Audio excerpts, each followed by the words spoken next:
오늘 주시는 하나님의 말씀은 시편 73편 20절부터 25절까지입니다. 교독하겠습니다. 제가 먼저 한 절 봉독합니다. 주여, 사람이 깬 후에는 꿈을 무시함같이 주께서 계신 후에는 그들의 형상을 멸시하시리이다. 내가 이같이 우매무지함으로 주 앞에 짐승이오나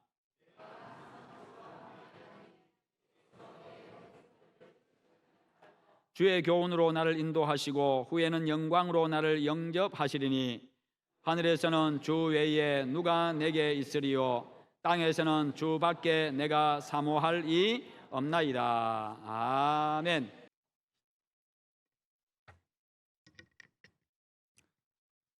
어, 70주년을 맞이하여 이렇게 이 자리에 서게 되니 감회가 정말 새롭습니다. 부족하지만 말씀을 전하도록 하겠습니다. 꿈을 꾸지 않는 시대가 되었습니다. 그 피해는 말로 표현하기 어려울 정도로 큽니다.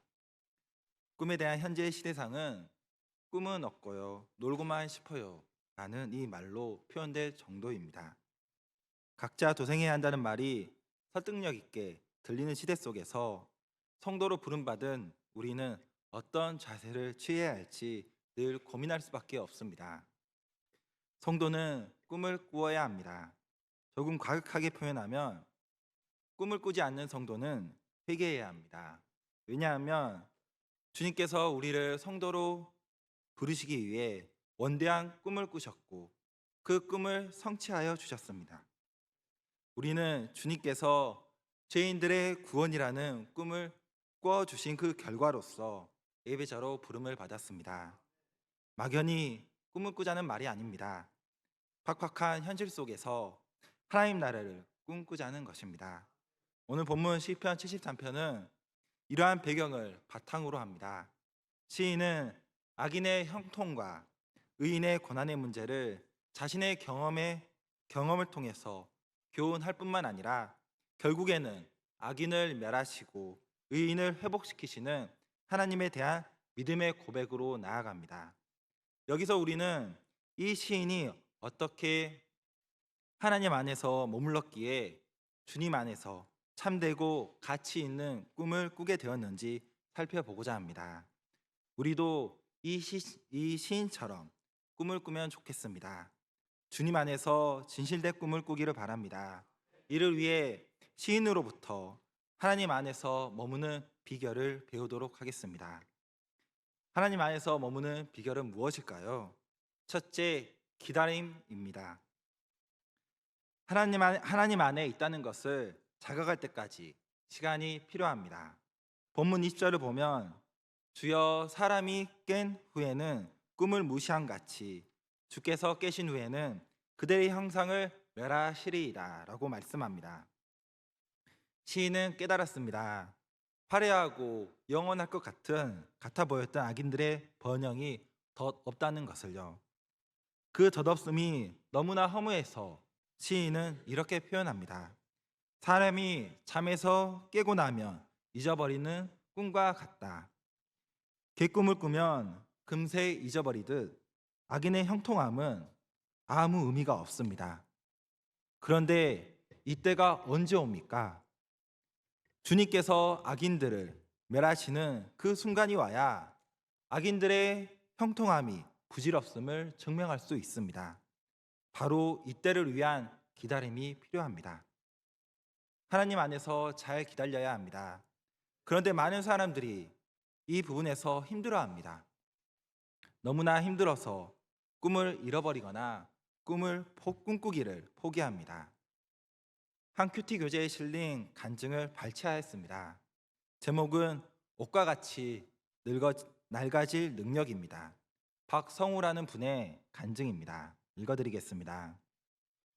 올해 초 저는 1년 반의 실직을 끝내고 하나님의 은혜로 상장사의 임원이 되었습니다. 새로운 회사에 들어가 부서장이 되니 대표님과 부서원들에게 인정과 존경을 받고 싶은 욕심이 생겼습니다. 그래서 부서의 업무를 파악하며 문제점을 찾아 바꾸려 했습니다. 그러던 중 환경 규제를 담당하는 직원이 눈에 들어왔습니다. 그 직원은 저보다 나이도 몇 살 많은데 열심히 일하지 않는 것 같고 한가롭게만 보였습니다. 그래서 저는 그와 따로 면담하여 지책에 맞게 더 노력하고 중요한 일을 해야 합니다라고 조언했습니다. 그러던 그가 이런 조언보다는 저의 업무를 이해하시고 그에 대한 존중이 먼저 아닌가요? 전에 계셨던 임원은 제 일을 잘 이해하고 더욱 존중해 주셨습니다라고 했습니다. 그 말에 저는 할 말을 잃었습니다. 저는 어려운 가정 환경 속에서 성공하고자 부단히 노력했고 그 결과 남들보다 빨리 진급했습니다. 그러다 보니 저의 능력과 성과를 천사처럼 고귀하게 여기며 주님보다 더 의지했습니다. 그러나 이전 직장에서 임원이 되지 못해 화가 나서 그만 희망퇴직을 했습니다. 이후 1년 6개월의 백수 기간에 저는 금방 낡아 없어질 옷과 같은 능력과 성과로 나와 남을 비교하고 평가하던 모습을 회개하게 되었습니다. 그런데 어느새 그때의 마음을 잃어버리고 같은 실수를 저지른 것입니다. 면담을 서둘러 마치고 자리로 돌아온 저는 마음이 무거워서 그날의 말씀을 다시 묵상했습니다. 그러자 직원의 업무를 제대로 알아보지도 않고 성급히 판단한 제 잘못이 깨달아졌습니다. 그래서 저는 그 직원을 다시 불러 기존에 하던 업무에 대해 존중하지 못했고 성급하게 판단해서 미안하다고 용서를 구했습니다. 아직도 저와 그 직원은 서먹한 관계로 있는데 제가 먼저 말씀이신 주님을 굳게 붙들어 그 마음이 열리기를 기도하겠습니다. 라는 간증입니다. 저의 이야기가 아닙니다. 어떻게 보면 이분은 악인의 형통과 의인의 고난이라는 주제와 조금 거리가 있어 보입니다. 하지만 이분이 성공이라는 목표에 시선을 빼앗겼다는 점, 그리고 성공하고자 하는 열심에 섣부르게 행동한 점을 생각하면 하나님 앞에서 잘 기다려야 한다는 것이 어떤 모습인지를 생각하게 만듭니다. 하나님 앞에서 잘 기다려야 합니다. 그런데 어디가 하나님 앞입니까? 교회에서만 하나님이 계십니까? 아니면 기도할 때만 하나님께서 나를 지켜보고 계십니까? 예배할 때만 내 행동에 의미가 있는 것입니까? 그렇지 않지요. 우리의 삶 전체가 하나님 앞에 있습니다. 직장이든 가정이든 교회이든 모든 곳에서 나의 말과 행동은 항상 하나님 앞에 있음을 기억하시기 바랍니다. 그래서 이 모든 기다림에는 회개가 뒤따릅니다. 본문의 시인도 잘 기다리지 못했음을 회개합니다. 22절 말씀입니다. 내가 이같이 우매무지함으로 주 앞에서 짐승이오나 라고 말씀하는데 시인은 악인들의 형통함을 보고서 매우 질투를 했습니다. 질투한 것뿐만 아니라 악인들의 번영에 유혹이 되어서 거의 하나님을 배반하는 지경까지 이르렀습니다. 이 지경이 되었기 때문에 시인은 오늘 본문 2절에서 나는 거의 넘어질 뻔하였다라고 고백하는 것이지요. 거의 하나님을 비방할 정도까지 시인의 마음이 흔들렸습니다. 거의 넘어질 뻔하였다는 시인의 고백과 무지함으로 나는 주 앞에서 짐승과 같다라는 시인의 회개는 오늘날 우리에게 의미하는 바가 큽니다.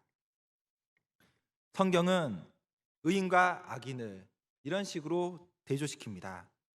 특히 시편에서 두드러지게 나타나는데 악인은 하나님을 멀리하는 자이고 의인은 하나님을 가까이 하는 자이다. 이것과 악인은 주를 떠난 자이고 의인은 주를 피난처 삼은 자이다. 라는 이것입니다. 이게 조금 재미있는 게 무엇이냐면 흑백 논리라는 것입니다. 중간이 없습니다. 의인이 아닌 사람은 다 악인이고 악인이 아닌 사람은 다 의인이다 라고 말하는 것이죠. 왜 하나님께서는 이렇게 직설적으로 말씀을 하셨을까요? 이분법적 사고가 그다지 추천받지 않는데도 말이지요. 악인이라고 해서 다 잘되고 형통한 것이 아닙니다. 하나님을 거부한다고 해서 세상에서 성공을 보전받는 것도 아닙니다. 하나님을 믿는다고 해서 어떤 시험에서 감점받거나 하나님을 믿지 않는다고 해서 어떤 시험에서 추가점을 받는 것도 아니지요. 그런데 시인은 악인을 이렇게 묘사하고 있습니다. 악인은 교만하고 악한데도 불구하고 그들의 삶에는 고통이 없고 고난이 없고 재앙도 없다. 오히려 그들은 힘이 강건하다. 하나님께서는 왜 이렇게 직설적으로 묘사를 하셨을까요? 그 이유는 현실의 한 단면과 의인의 영적인 현실에 대한 사실적 묘사이기 때문입니다. 이게 무슨 말이냐? 의인인 시인은 무고하게 고난당하는 상황 가운데서 형통한 악인들을 부러워하며 과장되게 표현했다는 것입니다. 좀 과장되게 표현한 것이 없지 않아 있습니다. 하지만 그 안에 정말 이 시인이 처한 아픔, 이 시인이 겪고 있는 아픔이 있다는 것이죠. 공정하게 경쟁하면서 하나님의 뜻대로 하나님의 말씀에 순종하면서 살아가고자 하는데 그게 마음처럼 잘 되지 않고 계속 답답하게 일이 꼬여만 가는 상황에 참 하나님의 백성들에게 하나님께서 나를 바라보아라고 말씀하시는 것입니다. 마음이 정결한 자에게 선을 행하시는 하나님을 바라보라라고 말이지요. 지난주에 여수에서 연극제가 있었습니다. 저도 몇 번 가서 연극을 봤습니다. 본 연극들마다 정말 다 좋았습니다. 그 중에 밀정 리스트라고 하는 작품이 마음에 남았습니다. 이 연극의 배경은 1920년대 일제 강점기로 보였습니다. 줄거리는 비밀리에 계획한 폭탄 테러가 실패로 돌아가자 의열달 내부에 밀정이 있다는 것을 알게 되었고 그 밀정이 누구인지를 추리해 가는 내용이었습니다. 이야기가 진행되면서 밀정이 누구인지 밝혀졌고 왜 밀정이 될 수밖에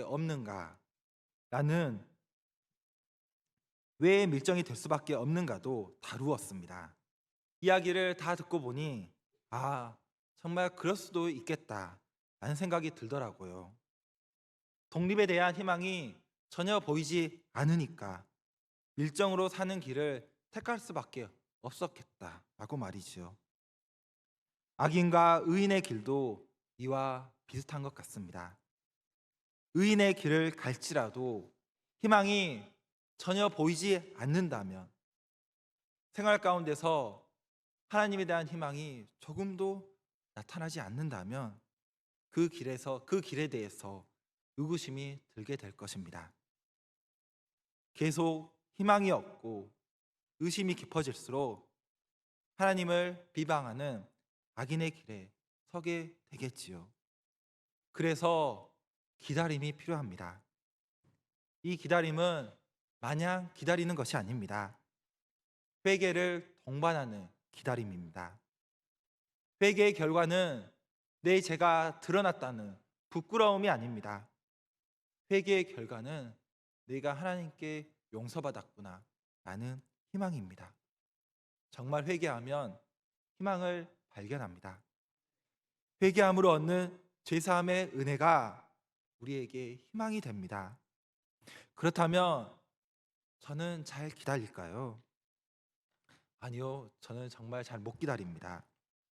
실패를 반복하기에 바쁜 것 같습니다. 사역자로 부름받은 은혜가 정말 크고 그 은혜를 감사함으로 누리고 있는데 여기서 잠깐 기다림과 관련하여 제가 받은 이 은혜를 나누고 싶습니다. 말씀의 사역자들에게 공통적인 걱정거리가 있다면 아마 설교일 것입니다. 설교 준비가 왜 이렇게 힘든지요? 글을 쓰려고 해도 문장이 이어지지 않을 때가 너무나 많습니다. 글이 안 될 때 많이 괴롭습니다. 그러다가 문득 주님께서 은혜를 주시면 조금씩 써 나갑니다. 했던 것 또 하면 되는 거 아니야? 라는 생각이 들 수도 있습니다. 그러나 했던 것 자체들이 다 엉망이기 때문에 다시 할 만한 게 없다는 것이 저의 솔직한 고백입니다.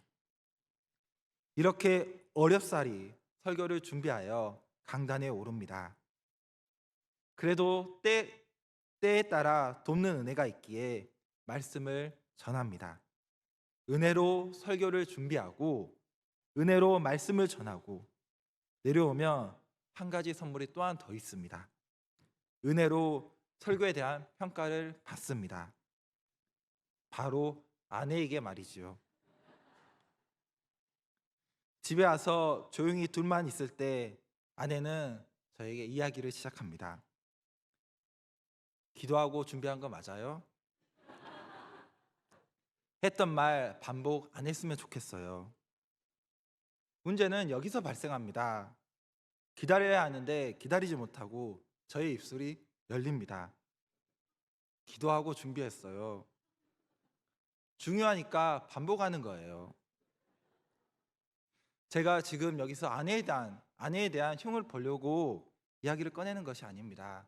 아내는 저에게 정말 내조를 정말 잘해줍니다. 아침마다 밥을 먹고 제가 출근을 합니다. 저는 주님께서 아내를 통해 저의 설교를 조금씩 다듬어 가고 계신다고 저는 믿습니다. 그리고 주님께서 한편의 설교를 통해서 말씀의 사역자에게 주시는 은혜가 이렇게 풍성하다는 것을 전하고 싶었습니다. 문제는 제가 기다려야 하는데 기다리지 못하고 저의 입술이 열릴 때가 있다라는 것입니다. 오늘따라 마음의 상처가 조금 심한 것 같아요. 그만합시다. 정확하게는 오늘따라 마음의 상처가 심한 것 같아요는 안전 범위 아닙니다. 그런데 그만합시다라는 이 말이 안전 범위를 벗어났다는 것이죠. 순간 제 마음에 적색 경보가 울리기 시작합니다. 아내의 기분을 빨리 풀어주어야 한다는. 보통은 사용 가능한 모든 수단을 다 총동원하여 기분을 풀어줍니다.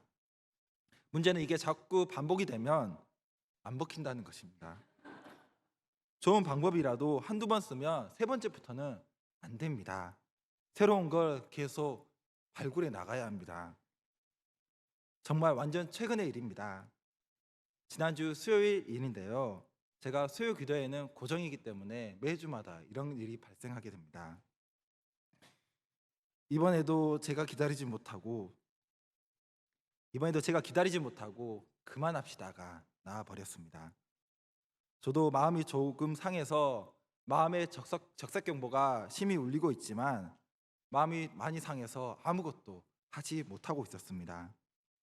시간이 조금 지나서 기분을 풀어주려고 여러 가지를 써봤는데 하나도 안 먹히는 것입니다. 정적의 시간이 조금 더 많이 흘러서 제가 아내에게 이렇게 말했습니다. 앞으로 나를 떡갈비라 불러줘. 순간 아내가 반응을 하더라고요. 왜? 이렇게. 저는 이렇게 대답했습니다. 다져진 내 마음을 곧게 모아 떡갈비로 만들어줘. 그렇게 아내의 마음이 풀렸습니다. 여러분은 어떻습니까?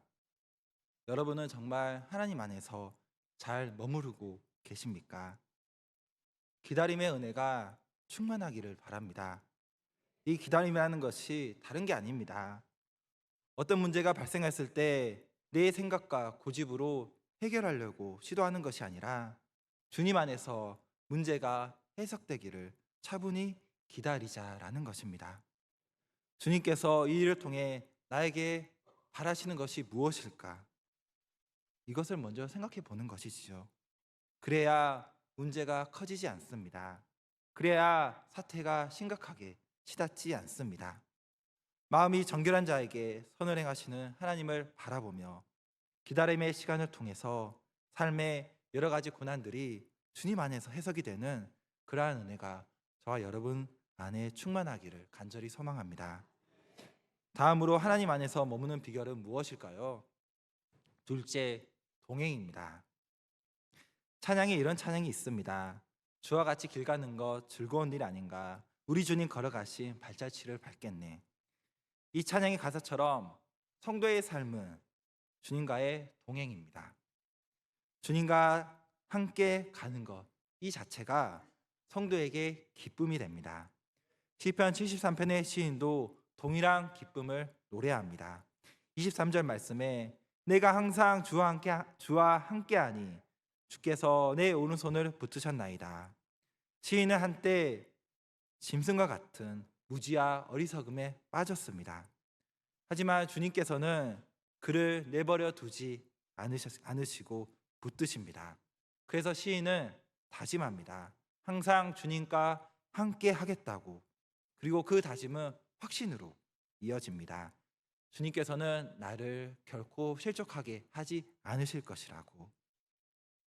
우리가 길을 걷다 보면 누군가와 함께 손을 잡고 걸으면 매우 안정적이라는 느낌을 받습니다. 쉽게 넘어지지 않지요. 더욱이 손을 잡는 그 사람이 사랑하는 사람이라면 육체의 안정성을 넘어서 마음까지 안정이 됩니다. 사랑하는 사람과 함께 길을 걸으면 마음이 평안하지요. 하물며 주님께서 우리의 손을 잡아주시면 그 평안함은 우리의 몸과 마음을 넘어서 영혼의 평안함까지 이르게 될 것입니다. 그런데 만약에 주님과의 관계가 별로라면 이러한 일들이 어떨까요?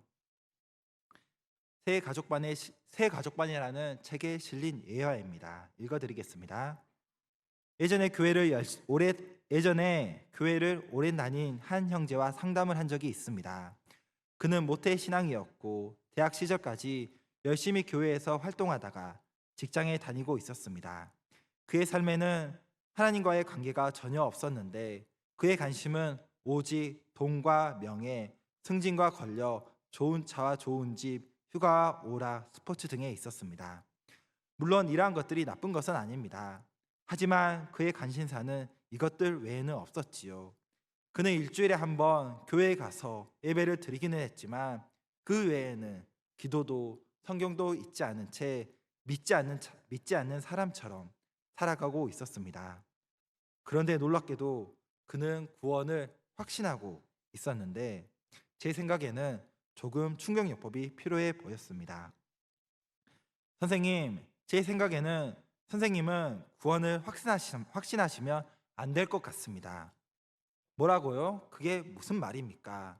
그는 크게 화를 내면서 자신은 교회에 오래 다녔으며 한때 봉사나 전도도 열심히 했고 하나님께서 살아계신 것도 확실히 믿고 있다라고 말했습니다. 많이 흥분한 상태로 말이지요. 그래서 제가 말했습니다. 저는 선생님이 기뻐할 줄 알았는데요. 기뻐하다니요. 내가 왜 구원 못 받는다는 말을 듣고 기뻐해야 합니까? 선생님은 시간이 없어서 기도나 성경 읽기를 하지 않는다고 했습니다. 주말에 쉬고 싶기 때문에 성도님들과 교제하고 싶지도 않고 주일 예배는 매번 지루해야 합니다. 하나님과의 교제도 없고 하나님의 말씀도 듣지 않고 당연히 그 말씀을 행하지 않습니다. 그렇다면 왜 천국에 가려고 하십니까? 천국에는 선생님이 싫어하는 것들밖에 없습니다. 천국에서 누리는 기쁨은 지금 선생님이 기뻐하는 것과는 거리가 멉니다. 그곳에서 성도들은 하나님께 예배하고 기도하며 찬송하고 높이는 일로 뛸 듯이 기뻐합니다. 나중에 요한계시록을 주의 깊게 읽어보십시오. 온통 예배입니다. 천국은 물질이나 쾌락보다 하나님을 더 사랑하는 사람들만이 즐거운 곳입니다. 그런 곳은 선생님께 적합한 곳이 아니지 않을까요? 예화가 이상하다라고 이렇게 생각이 드실 수도 있습니다. 그런데 이 이야기는 신앙의 정말 중요한 부분이 어디인지를 상기시켜주는 참 좋은 예화입니다. 심지어 듣기 좋으라고 꾸며낸 이야기도 아닙니다. 실제 있었던 일을 다듬어서 교훈으로 책에 실어준 예화입니다. 만약 주님과의 관계가 별로라면 주님과의 동행하는 것이 그다지 기쁘지 않을 것입니다. 싫은 사람과는 오래 있기 싫지요. 싫으면 불필요한 오해가 발생할 수도 있습니다. 그렇기 때문에 누구든지 가급적 싫은 사람과는 시간을 잘 공유하려 하지 않습니다. 반면에 좋은 사람과는 어떠할까요? 제가 밀양에서 사역할 때 알게 된 분을 소개하려고 합니다. 이분은 권사님이십니다. 이분의 특징은 함께 있으면 마음에 평안이 옵니다. 물론 교회 봉사도 거의 대부분 섬겨주십니다. 무엇보다 감동이 되는 것은 이분의 말에 있습니다. 말에 시기가 없고 욕심이 없고 허세가 없습니다. 그래서 대화를 하면 할수록 정말 마음이 편안해집니다. 심지어 대화가 짧습니다. 오히려 제가 계속 대화를 이어가고 싶어서 제가 말을 자주 건넵니다. 이렇듯 좋은 사람과 함께하는 시간은 정말 행복합니다. 정말 좋기 때문에 사역지가 이동된 뒤에도 여전히 교제가 이어지고 있습니다. 따라서 주님과 잘 동행하려면 주님을 가장 사랑하셔야 합니다. 주님을 사랑할수록 주님에 대한 사랑이 깊어질수록 이것을 깨닫게 될 것입니다.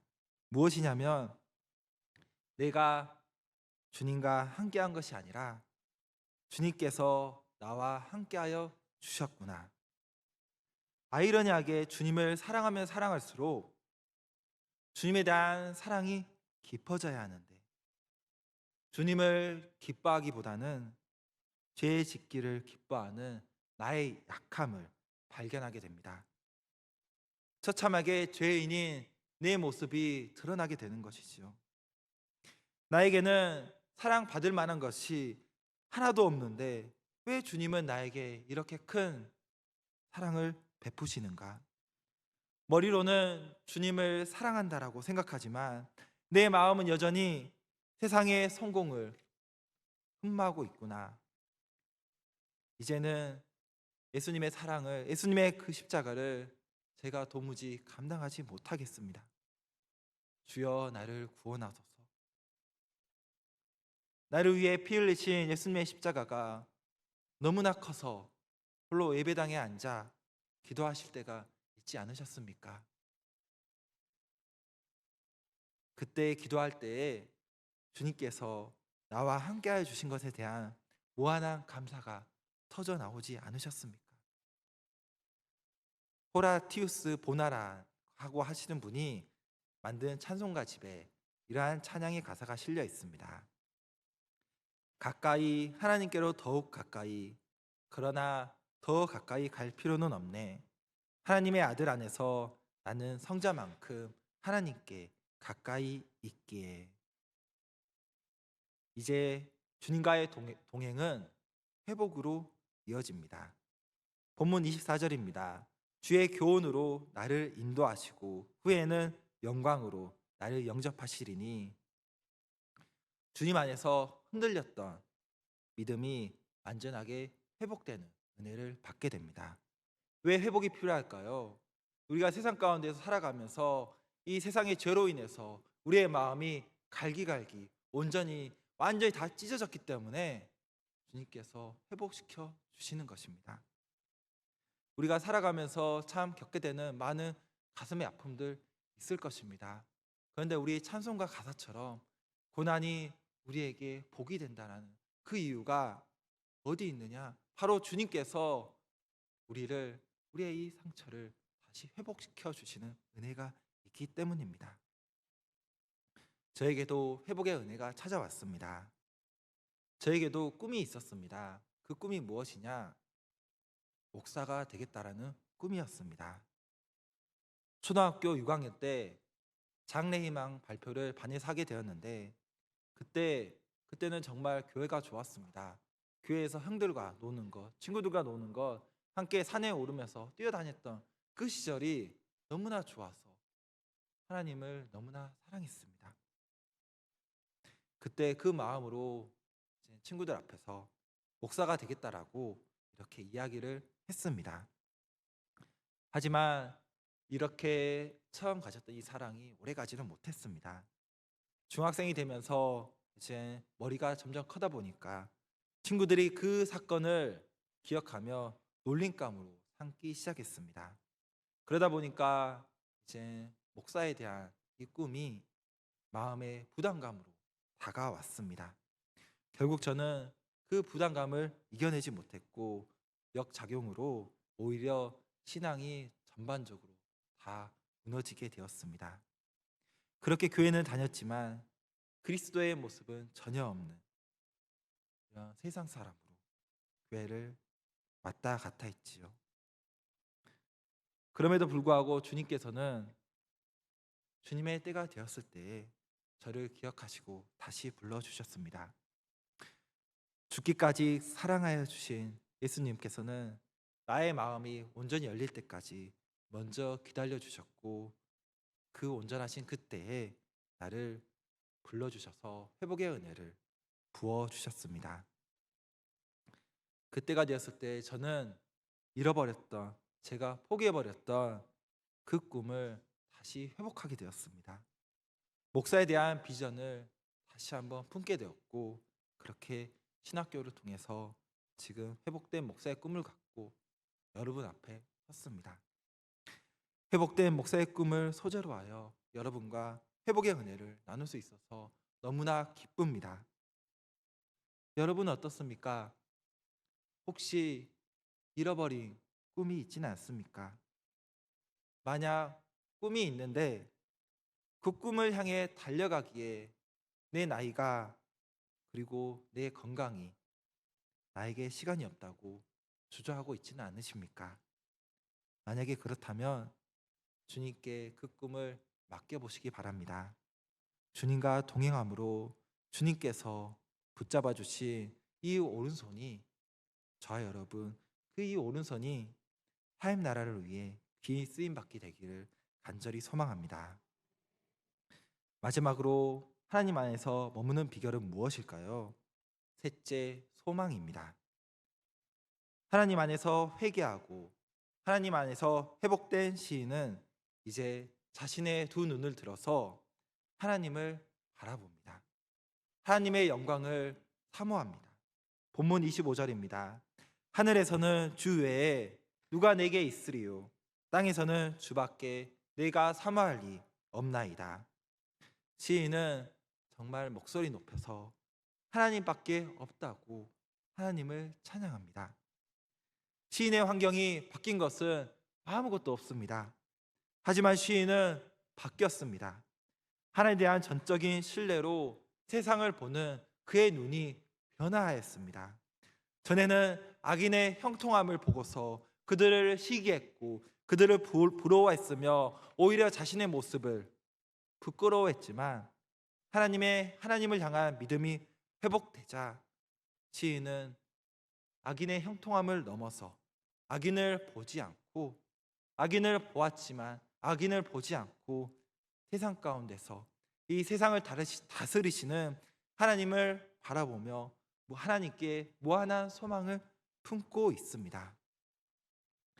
소망을 하나님께 둔 시인은 무한히 채워주시 하나님을 바라봅니다. 마지막 28절 말씀에 하나님께 가까이함이 내게 복이라 내가 주 여호와를 나의 피난처로 삼아 주의 모든 행적을 전파하리이다 라고 고백합니다. 시인은 자신의 공고함을 주님의 은혜로 회복하고 이겨내고 앞으로 채워주실 그 은혜를 바라보며 하나님을 사모하며 하나님을 찬양합니다. 저에게 새로운 꿈이 있습니다. 여수가 관광지가 되었지요. 오천해변에 아내와 이렇게 자주 거니고 있는데 이렇게 걷다 보면 해변가를 걷다 보면 곧잘 버스킹을 하는 분들이 보입니다. 그분들을 보면서 제가 한 꿈을 꾸었습니다.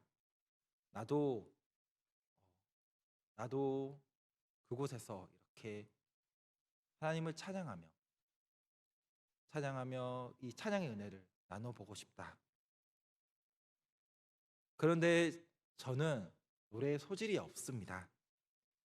기타 실력도 엉터리입니다. 그럼에도 불구하고 꿈을 포기하고 싶지 않습니다. 오히려 이 꿈을 하나님께 맡기고 교회 공동체 안에서 이 꿈을 향해 함께 나아가고 싶습니다.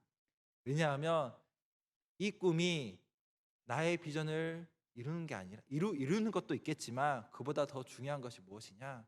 우리 자녀들에게, 우리 다음 세대들에게 그리스도 안에서 꿈을 가진다는 것이 어떠한 것인지를 보여주는 좋은 교본이 될 것이기 때문입니다.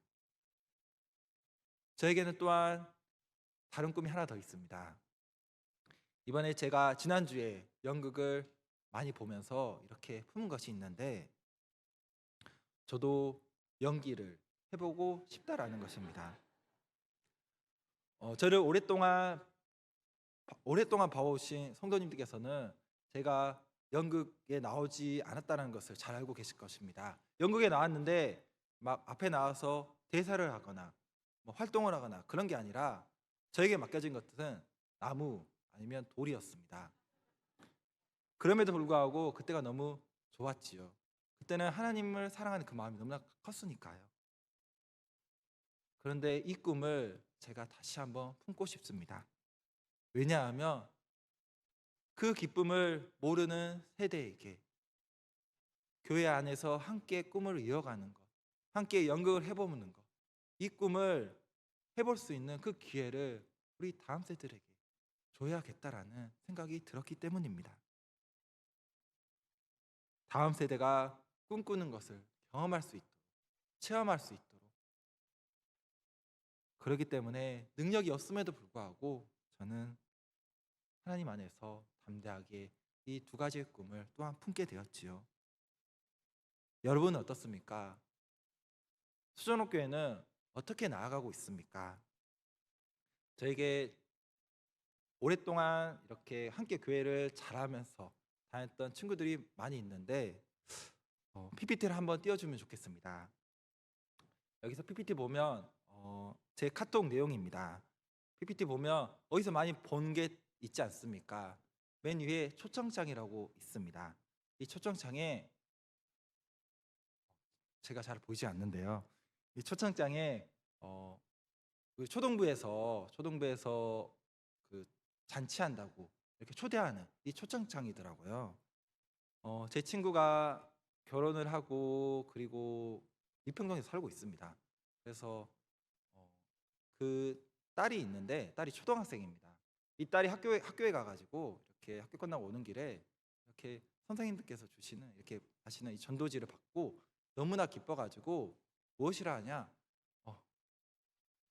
우리 딸이 이제 제 친구에게 나도 가고 싶다고 했다라는 것입니다. 그래서 제가 이 카톡을 받자마자 너도 같이 가라라고 이렇게 얘기를 했는데요. 우리가 전도할 때 이렇게 전도지를 뿌릴 때 이게 의미 없는 게 아닌가라는 생각이 드실 수도 있습니다. 그런데 의미가 없지 않습니다. 정말 하나님께서 택한 하나님의 백성들에게는 그 전도지가 마음으로 다가옵니다. 정말 아무것도 아닌 것 같지만 하나님께 택한 그 백성에게는 이 전도지 하나 가지고 마음이 열려서 그 마음이 생기는 것이죠.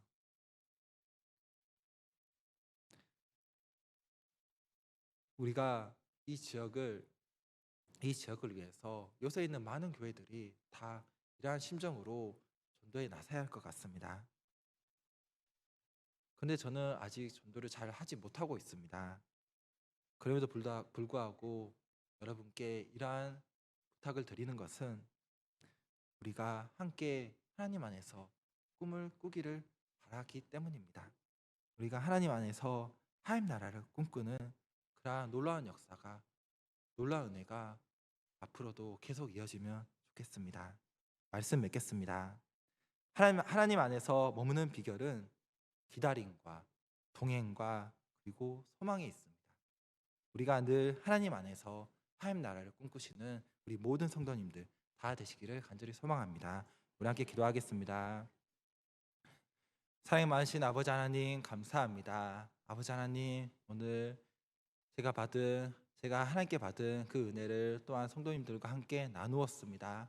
아버지 하나님, 우리가 하나님 안에서 하나님의 원대한 꿈을, 하나님 나라를 꿈꿀 수 있는 아버지 하나님, 그 꿈을 우리 안에 주시옵소서. 우리가 그 꿈을 붙들고 기도할 수 있게 해주시고, 그 꿈을 붙들고 살아갈 수 있게 해주시며, 우리가 그 꿈을 통해서 하나님을 바라보게 하여 주옵소서. 이 모든 것 예수님의 이름으로 기도드립니다. 아멘.